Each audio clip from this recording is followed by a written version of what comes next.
是什么原因造成我们晚上一起上厕所呢？有人甚至晚上上5、6次厕所。我在想这怎么睡觉呢？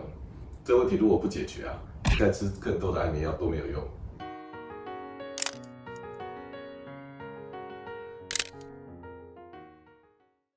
大家好，我是未来健康研究院院长方世清医师，我也在永和更新医院以及新源未来诊所服务。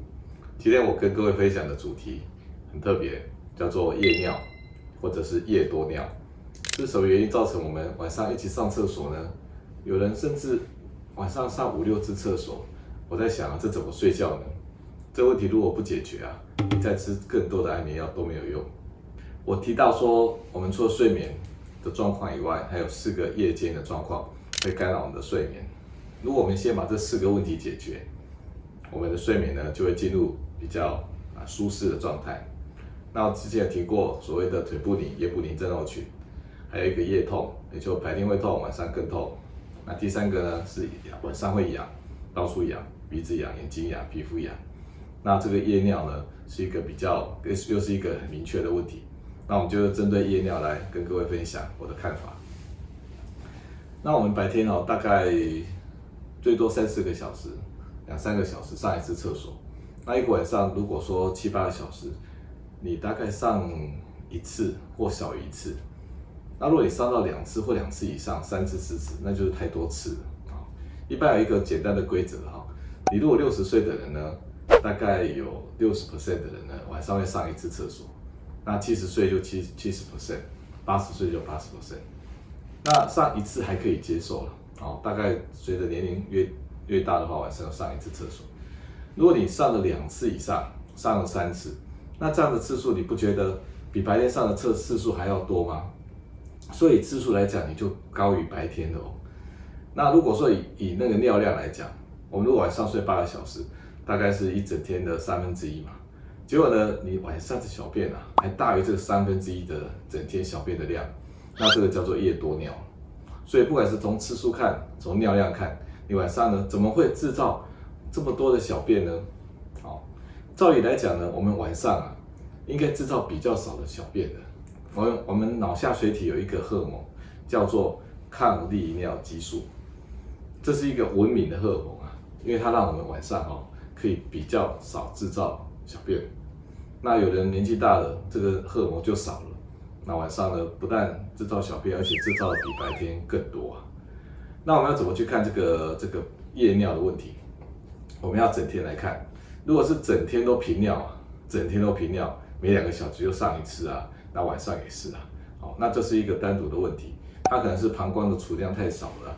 比如说男性都有一些射物腺肥大那膀胱变得很小那每次解尿都解得不足，那变得很敏感。那有一些焦虑的人呢，膀胱也是变得很敏感他一点点尿他就想上了，所以他的夜尿是整天频尿的问题但有些人不是有些人白天都还好或不严重，到了晚上拼命上厕所。所以这个单独的夜间频尿就是我们今天要讲的主题。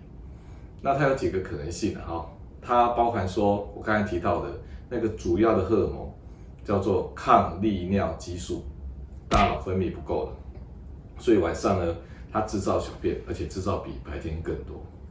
那这占大部分的原因，可以得到80%以上病人都是这样那另外呢，如果你有心脏的问题或者是肾脏的问题，它白天排尿排得不够，比如说他心脏比较衰竭，那肾脏也比较差。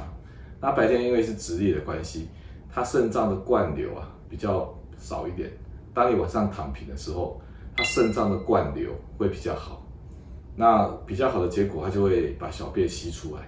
所以对于这种心脏衰竭或肾脏差的人呢，他白天没有尿够的那个尿，到了晚上他一次把它尿出来。那这种个案呢，治疗的目标还是在白天并不是在晚上那除了这几个因素以外，还有没有其他的呢？有些人半夜醒来没事做，不晓得为什么醒来，那他就去上个厕所。那上厕所尿其实是不多的，他只是没事做去上个厕所那还有一种很特别的原因叫做腿不宁症候群的膀胱版本。我们不是说晚上有时候会找不到我们的身体的部分嘛，找不到脚叫腿不宁嘛。那找不到膀胱呢，就叫膀胱不灵。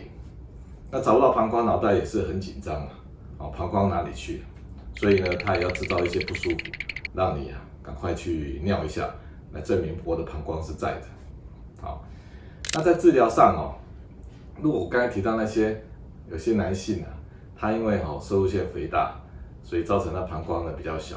那有些人呢是因为膀胱比较敏感，一点点尿他就要上，那就有一些药物可以治疗，比如说让膀胱整个放松的，叫做乙酰胆碱的抑制剂，它让那个膀胱放松。那让那个膀胱的那个括约肌，也就是我们要小便用力的地方，那个有一个叫做贝塔3的刺激剂。那如果让那个尿道放松呢，叫阿尔法1的抑制剂。那这些药物只有一个目的，就是让整个膀胱是放松的。那这样的治疗有没有效呢？老实说，效果不大。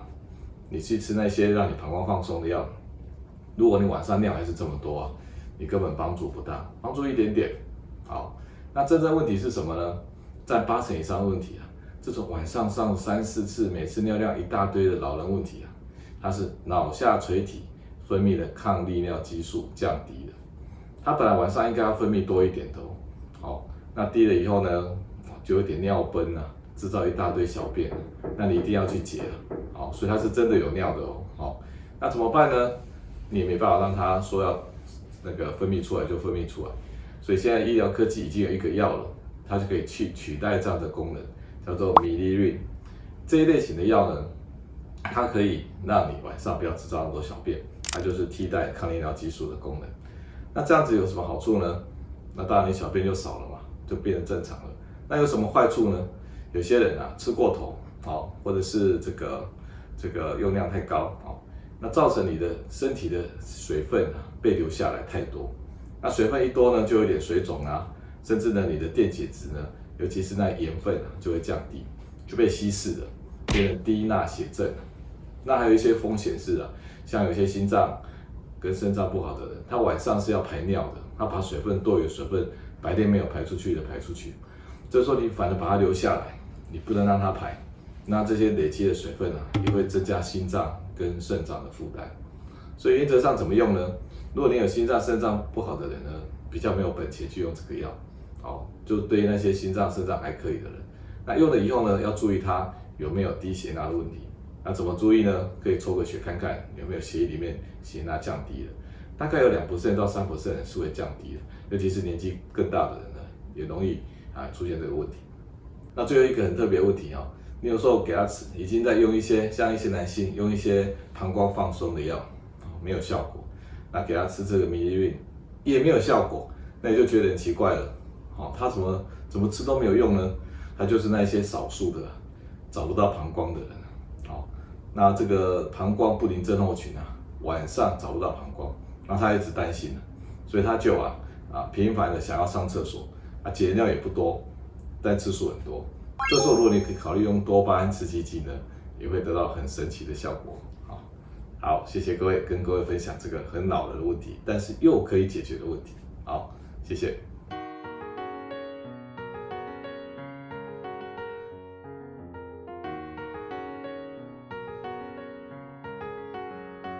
我是方世清医师，每星期二、星期五晚上6点，我在未来健康研究院和大家分享医学新知。欢迎追踪、订阅、开启小铃铛，并在留言区分享你对今天节目的想法或建议。